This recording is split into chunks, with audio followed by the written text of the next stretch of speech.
Ya, Assalamualaikum warahmatullahi wabarakatuh. Perkenalkan, saya Sarul Aditya Prasetyo, NIM F03171100, S1 Akuntansi Fakultas Ekonomi dan Bisnis Universitas 11 Maret.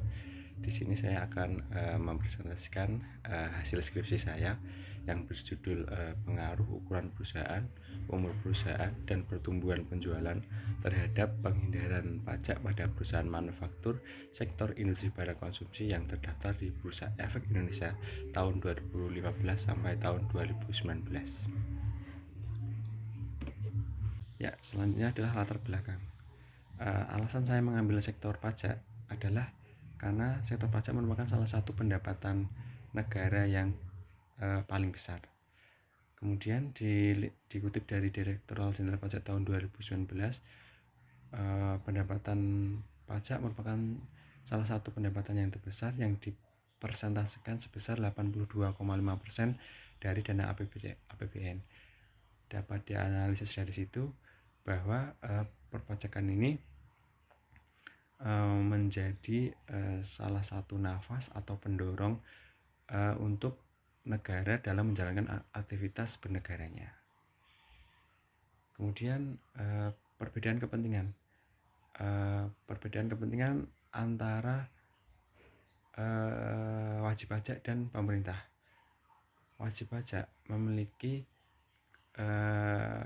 keinginan untuk meminimalisir biaya pajak agar keuntungan yang diperoleh tidak mengurang banyak. Kemudian dari sisi pemerintah ingin wajib pajak untuk memaksimalkan membayar biaya pajak yang telah diatur dalam peraturan perpajakan. Kemudian selanjutnya dari perbedaan kepentingan tersebut menimbulkan aktivitas penghindaran pajak. Nah, aktivitas penghindaran pajak ini merupakan aktivitas yang tidak ilegal, tetapi merupakan tindakan yang tidak dilarang, tetapi dapat merugikan negara. Bagaimana kalau seperti itu?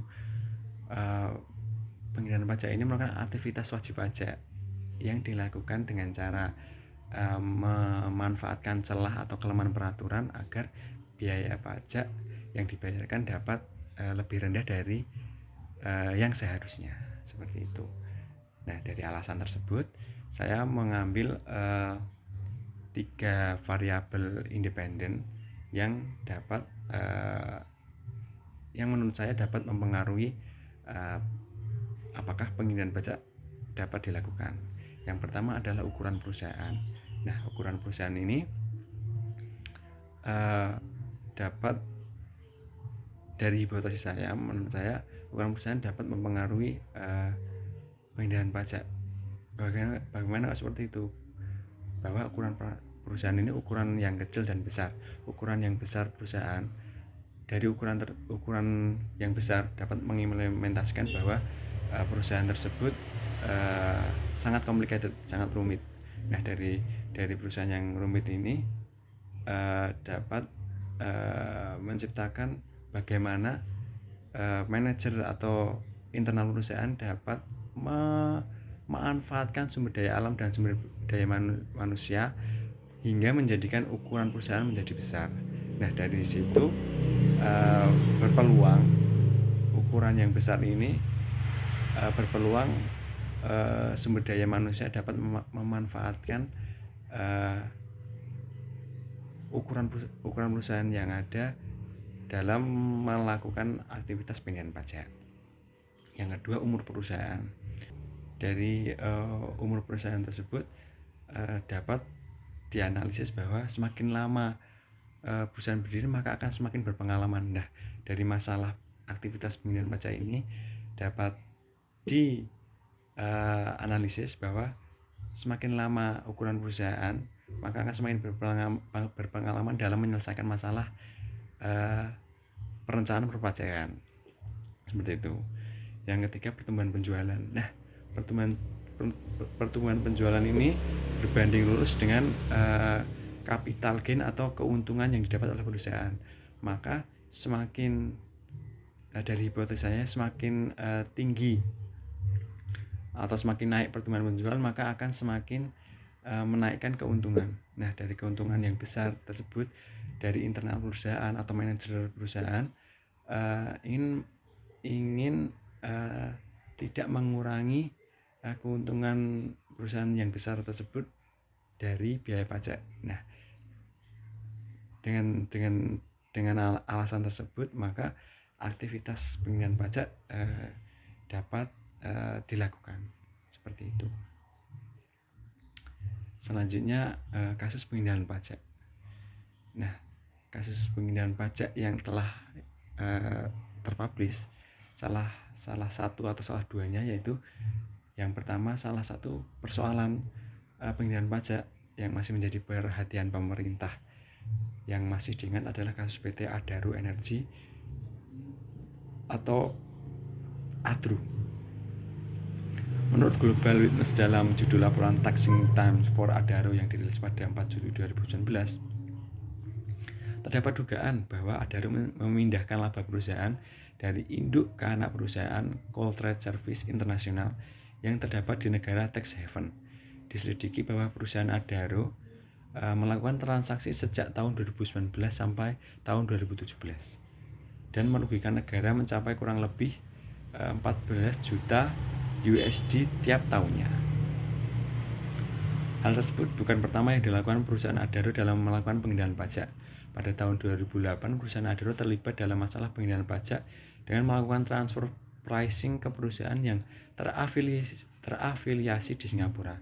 Namun dugaan itu tidak ditindaklanjuti karena Adaro tidak terbukti melakukan transfer pricing. Kemudian 2016, Komisi Pemberantasan Korupsi atau KPK mencatat terdapat 3.966 izin tambang yang bermasalah. Tata kelola perusahaan yang buruk menjadi penyebab permasalahan izin tambang tersebut. Selain itu, struktur permodalan yang sebagian besar dikuasai asing dan perusahaan multinasional sehingga berpotensi besar untuk menimbulkan korupsi dan pengindahan pajak. Kemudian yang terakhir adalah menurut kajian Litbang pada tahun 2016 menyebutkan potensi pajak yang hilang dari sektor kelapa sawit mencapai 18,13 triliun. Pada tahun sebelumnya perputaran uang di sektor kelapa sawit mencapai 1,2 triliun per hari, tetapi realisasinya pemasukan pajaknya hanya 22 triliun. Nah, 3 kasus yang saya bacakan tadi merupakan salah sedikit kasus pengindahan pajak yang terpublik atau yang diketahui oleh masyarakat umum. Nah, dari situ alasan saya mengambil topik atau judul penelitian skripsi ini. Dan yang terakhir adalah research gap. Dari masing-masing variabel yang saya uji untuk penilaian pajak tadi terdapat research gap atau perbedaan hasil penelitian yang menimbulkan motivasi saya dalam mengambil topik atau judul skripsi ini. Ya, selanjutnya adalah rumusan masalah. Yang pertama, apakah ukuran perusahaan berpengaruh terhadap pengenaan pajak? Yang kedua, apakah umur perusahaan berpengaruh terhadap pengenaan pajak? Dan yang ketiga, apakah pertumbuhan penjualan berpengaruh terhadap pengenaan pajak? Karena dari masing-masing variabel tadi terdapat perbedaan hasil yang memotivasi saya untuk melakukan penelitian dengan rumusan masalah seperti ini tadi. Kemudian orisinilitas penelitian. Yang pertama yaitu variabel dependen saya adalah pengendalian pajak. Penelitian ini hanya menguji dengan ETR atau Effective Tax Rate sebagai proksi pengendalian pajak. Kemudian variabel data. Penelitian ini menggunakan variabel independen, yaitu ukuran perusahaan, umur perusahaan, dan pertumbuhan penjualan. Kemudian periode penelitian, yaitu penelitian ini meneliti laporan keuangan yang terbit selama jangka waktu 5 tahun, yaitu tahun 2015 sampai tahun 2019. Kemudian lingkup sektor bidang manufaktur, sektor barang konsumsi merupakan sampel penelitian saya, yaitu sampel penelitian yang terbatas hanya pada perusahaan sektor barang konsumsi. Kemudian dapat dilihat dari skripsi saya bahwa terdapat kurang lebih 13 penelitian terdahulu yang memiliki perbedaan dari penelitian saya. Selanjutnya, landasan teori. Yang pertama, penalaran logis. Saya mengambil penalaran logis, yaitu penalaran merupakan suatu proses berpikir dalam menarik suatu kesimpulan berupa pengetahuan.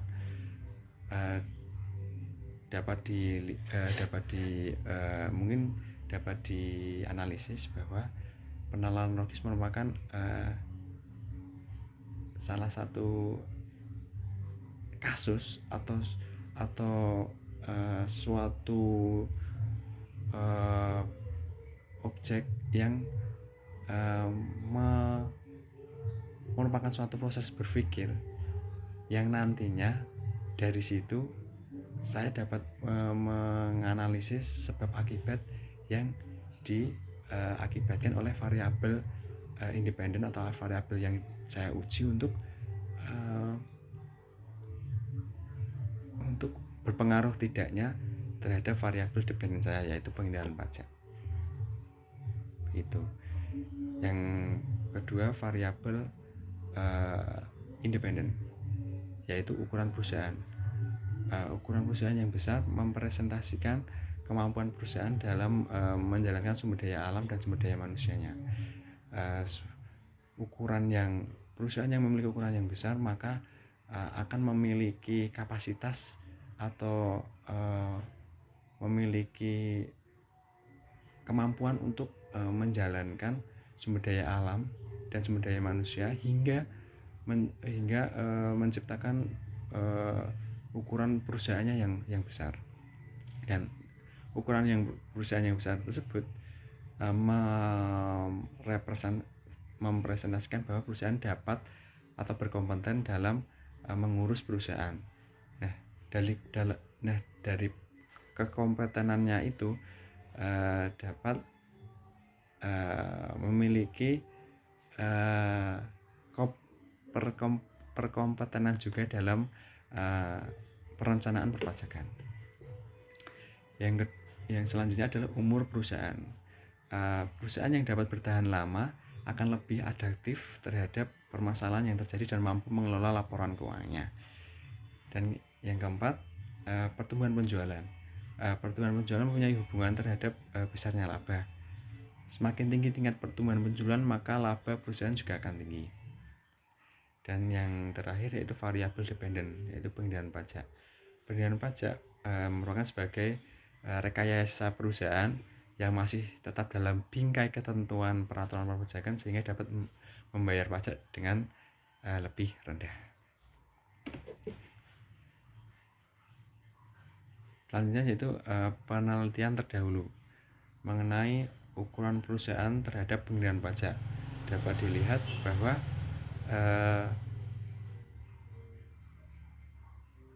hasil penelitian yang mengatakan bahwa ukuran perusahaan berpengaruh positif terhadap penghindaran pajak yaitu ada 3.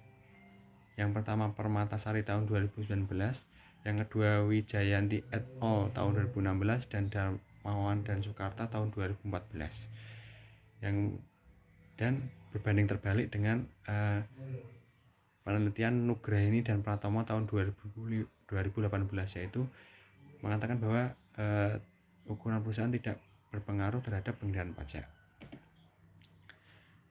Selanjutnya umur perusahaan. dari sisi Dewinta dan Setiawan tahun 2016 serta Sylvia tahun 2017 mendapatkan bahwa umur perusahaan berpengaruh positif terhadap pengendalian pajak dan nilai tax avoidance yang rendah. Kemudian berbanding terbalik dengan Permata et al. Tahun 2018 menyatakan bahwa umur perusahaan tidak berpengaruh terhadap tax avoidance. Selanjutnya variabel yang lain yaitu pertumbuhan penjualan. Menurut Tristianto dan Oktaviani tahun 2016 serta Purwanti dan Sugianti tahun 2017 yang menyimpulkan bahwa pertumbuhan penjualan berpengaruh terhadap tax avoidance. Berbanding terbalik dengan hasil penelitian dari Oktaviani dan Munandar tahun 2017 yang menemukan bahwa variabel pertumbuhan penjualan tidak mempunyai pengaruh terhadap tax avoidance. Ya, berikut kerangka konseptual dari penelitian saya, yaitu ukuran perusahaan, umur perusahaan, pertumbuhan penjualan diuji dengan tax berpengaruh tidaknya terhadap tax avoidance. Metode penelitian. Metode penelitian saya yaitu metode kuantitatif dengan pengujian hipotesis, kemudian populasi dan sampel. Perusahaan data yang saya ambil yaitu dari perusahaan manufaktur sektor industri barang konsumsi tahun 2015 dan sampai 2019. Teknik pengambilan sampel yaitu purposive sampling. Data yang saya metode pengumpulan data yaitu data sekunder berupa laporan keuangan yang berasal dari situs www.idx.co.id. Next.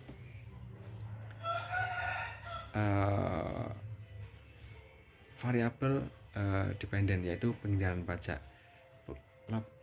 Pengendalian pajak ini diproyeksikan sebagai ETR yang dirumuskan sebagai berikut, yaitu ETR sama dengan beban pajak penghasilan dibagi dengan pendapatan sebelum pajak. Kemudian variabel independen. Perhitungan variabel independen yang pertama adalah ukuran perusahaan dihitung dengan logaritma natural total aset.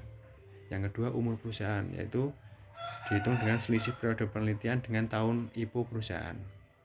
Dan yang terakhir yaitu pertumbuhan penjualan atau sales growth, yaitu perhitungan sales growth yaitu sama dengan penjualan sekarang atau penjualan yang dihitung dikurangi dengan penjualan tahun sebelumnya yang akan dihitung dibagi dengan penjualan tahun sebelumnya yang akan dihitung.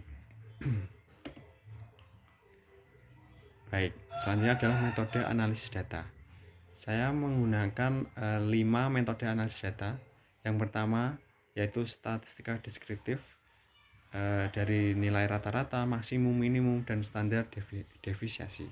Yang kedua uji asumsi klasik dari uji normalitas, multikolinearitas, uji autokorelasi, dan uji heteroskedastisitas. Yang ketiga uji koefisien determinasi yang bertujuan mengukur seberapa jauh kemampuan model dalam menerangkan variasi variabel dependen. Yang kedua yaitu uji signifikansi simultan atau UGF yang bertujuan untuk menunjukkan bahwa variabel independen memiliki pengaruh secara simultan terhadap variabel dependen. Dan yang terakhir yaitu uji signifikansi parameter individual atau UGT, yaitu bertujuan untuk menunjukkan seberapa jauh kemampuan variabel independen secara individual dalam menjelaskan variabel dependen. Next. Deskripsi sampel. Sampel ini saya ambil dari perusahaan manufaktur sektor industri barang konsumsi pada tahun 2015 sampai 2019. Dari data tersebut difilter lagi dengan kriteria sampel.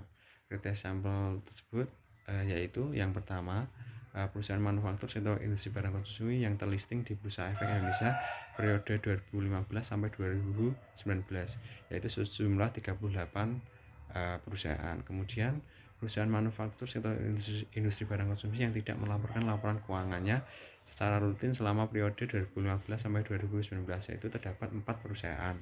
Kemudian yang ketiga yaitu perusahaan manufaktur sektor industri barang konsumsi dengan ETR negatif, itu terdapat 10 perusahaan. jumlah sampel perusahaan yang digunakan adalah sebesar 24, yaitu 38 dikurangi 4 perusahaan yang tidak melaporkan laporan keuangan secara rutin, dan 10 perusahaan yang ETR-nya negatif. Maka dapat dihasilkan bahwa jumlah data observasi yaitu 120 yang dihitung dari 24 perusahaan dikali dengan 5 tahun atau 5 yang periode pengamatan penelitian. Baik, selanjutnya hasil dan pembahasan, yaitu statistika deskriptif. Dapat dilihat bahwa variabel ukuran perusahaan size memiliki nilai minimum sebesar 11,98 yang dimiliki oleh perusahaan PT Peridam Pharma atau PIFA pada tahun 2015. Nilai maksimum sebesar 18,39 yang dimiliki oleh perusahaan PT Indofood Sukses Makmur pada tahun 2018, dan nilai rata-rata sebesar 15,20 dan standar deviasi sebesar 1,62. Hasil rata-rata menunjukkan bahwa mayoritas perusahaan manufaktur sektor industri barang konsumsi memiliki total aset yang cukup besar. Total aset yang besar mencerminkan karakteristik perusahaan yang semakin kompleks dan sumber daya yang lebih besar, sehingga bisa mengindikasikan kesempatan untuk menekan biaya pajak.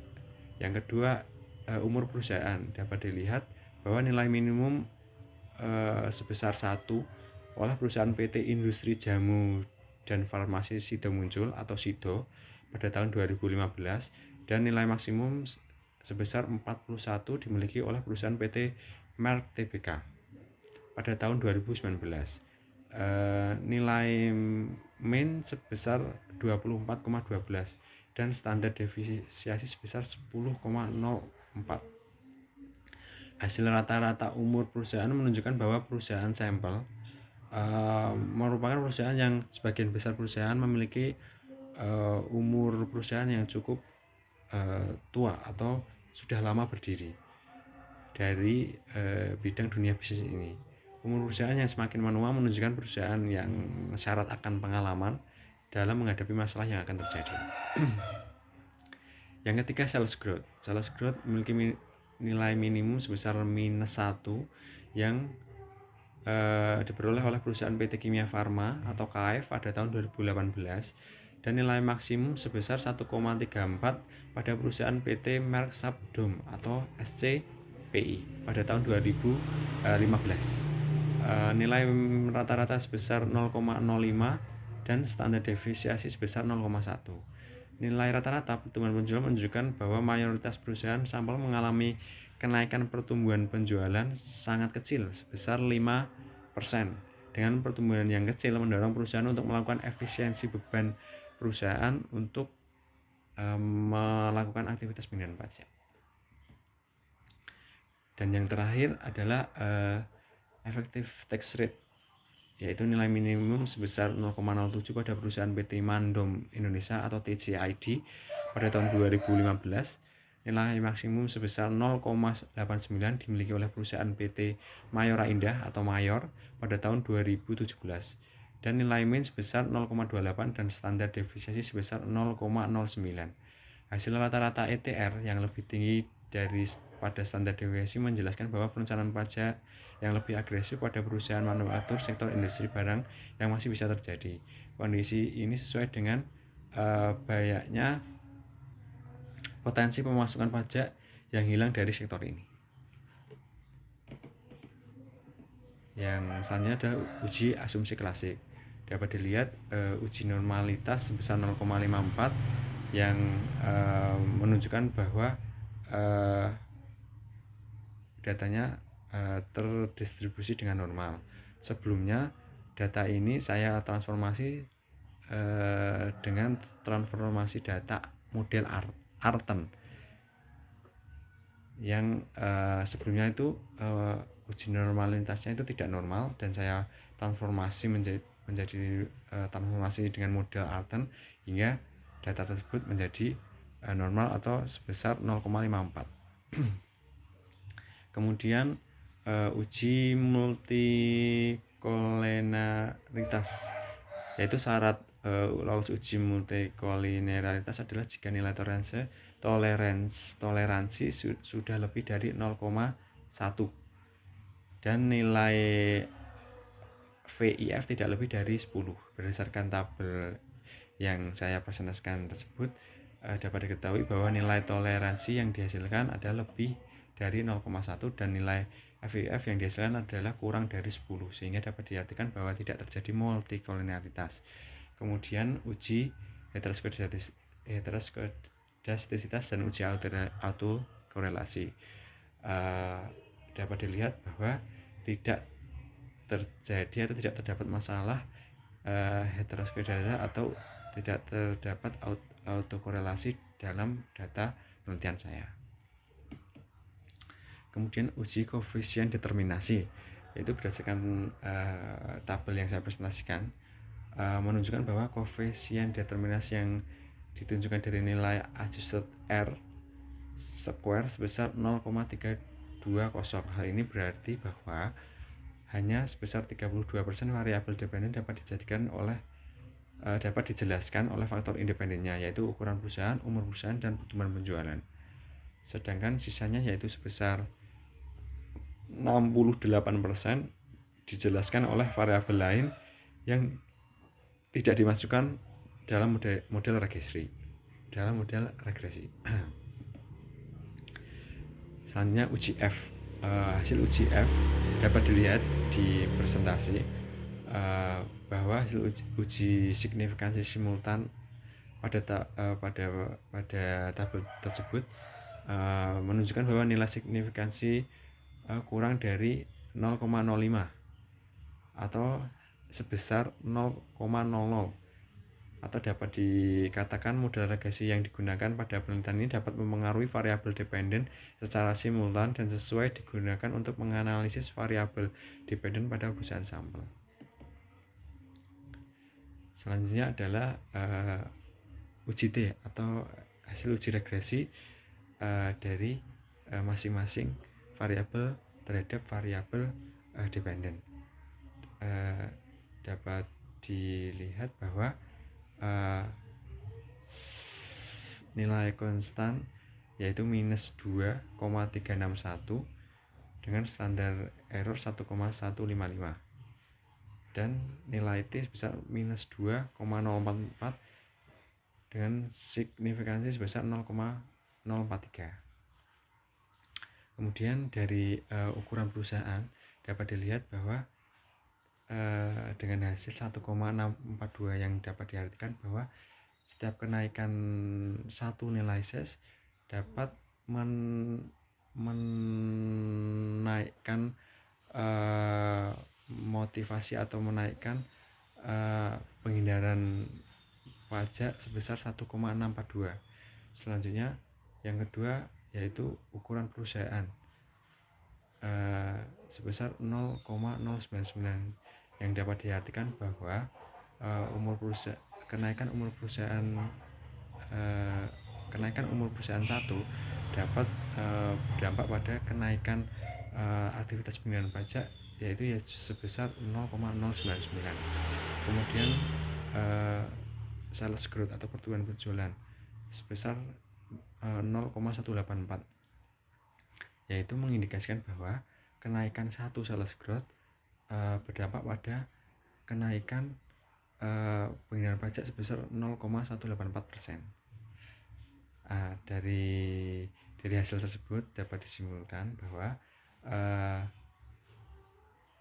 H1 yaitu ukuran perusahaan berpengaruh terhadap penghindaran pajak dapat diterima, yaitu ukuran perusahaan berpengaruh positif terhadap penghindaran pajak. Kemudian hipotesis kedua yaitu umur perusahaan berpengaruh positif terhadap penghindaran pajak dapat diterima. Kemudian hipotesis ketiga, pertumbuhan penjualan berpengaruh terhadap penghindaran pajak dapat diterima karena dapat dilihat dari analisis tabel tersebut bahwa pertumbuhan penjualan berpengaruh positif terhadap penghindaran pajak. Ya, kesimpulan yang kesimpulan dan saran yang dapat saya ambil yaitu yang kesimpulannya variabel independen dalam data saya yaitu ukuran perusahaan, umur perusahaan, dan pertumbuhan penjualan berpengaruh positif terhadap pengenaan pajak. Semakin bertambahnya nilai masing-masing variabel yang diuji, maka akan meningkatkan aktivitas pengenaan pajak perusahaan. Kemudian keterbatasan dan saran, yaitu yang pertama, penelitian ini hanya terbatas pada sektor industri barang konsumsi tahun 2015 dan tahun 2015. Saran yang saya dapat sarankan yaitu penelitian selanjutnya dapat mengambil dari luar sektor yang saya teliti ini, atau bahkan dapat meneliti atau mengambil data dari seluruh perusahaan manufaktur. Kemudian yang kedua yaitu kelemahan proxy efektif, kelemahan proxy efektif tax rate atau ITR. Efektif tax rate tidak dapat menjelaskan secara baku bahwa bagaimana agresivitas pajak itu dapat dijelaskan seperti itu. Kemudian saran saya adalah menggunakan proxy lain, yaitu seperti CTR atau BEDT atau yang lainnya. Yang ketiga yaitu variabel independen yang kurang diolah dengan variabel kontrol. Mungkin saran saya agar proxy variabel independen dapat diukur dengan sama, digunakan variabel kontrol untuk dapat memvalidkan hasil yang diteliti. Ya, terima kasih atas perhatiannya. Bila ada kesalahan dari penyampaian atau